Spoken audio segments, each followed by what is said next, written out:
What up, guys? JP back at you once again, bringing you guys day number 15 in my 12th annual 31 Days of Horror, or probably like the third video you're seeing today.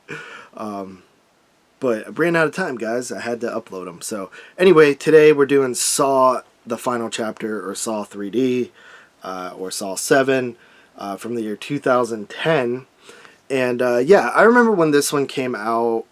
Actually, when it came out, I was still on like Saw 4, so I was like 3 behind. But when I eventually checked this one out, I really didn't like it. I thought it was like such a huge step down from Part 6, and it is a step down from Part 6. But over the years and watching it now like 4 times probably total, I like it a little bit. I like it. I think that it's not as bad as I thought it was.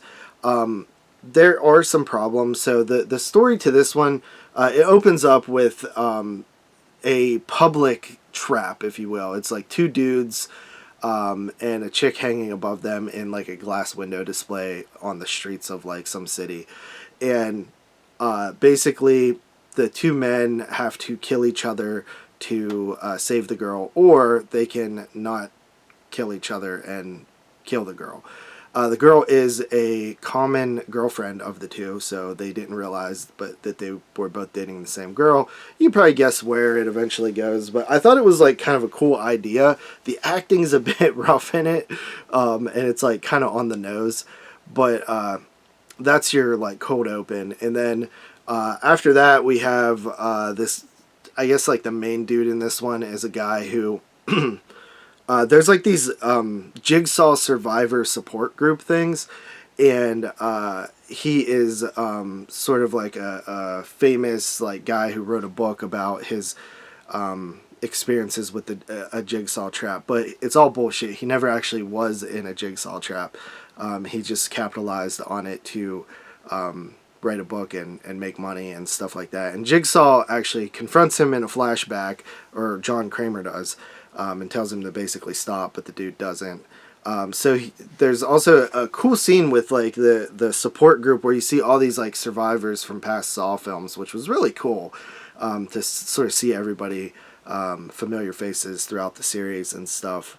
You know, it was like a kind of cool like, you know, if this is the last one we're making, which it wasn't, but you know, it's kind of tie up some loose ends and stuff like that, and show people sort of like a history of the Saw films. We also have Hoffman out there who escaped from the trap of the previous film. And we also have Jill still out there. We learned some more backstory between them and what all happened with like Hoffman. And then we also have a return of Dr. Gordon, who is missing a leg but is still alive. And has gained a little bit of weight. But yeah, it's pretty interesting that they brought back Dr. Gordon, and it's so odd, like how these movies like reveal things, because it's like basically like there's so many times in like Saw 6 and 7 that like you find out that other characters were there during like a scene from a previous movie, like in another room or something. It's so interesting how they do that. But there's also a weird cameo, I guess. I don't even know how it came about, but Chester Bennington of Linkin Park plays it like a skinhead in this one, in a pretty cool scene in a like junkyard. But he is in this movie. Rest in peace to Chester Bennington, phenomenal singer for Linkin Park. But I don't know the backstory of how he came about to be in this movie, but I thought it was pretty cool. There's also some like pretty decent traps in this one.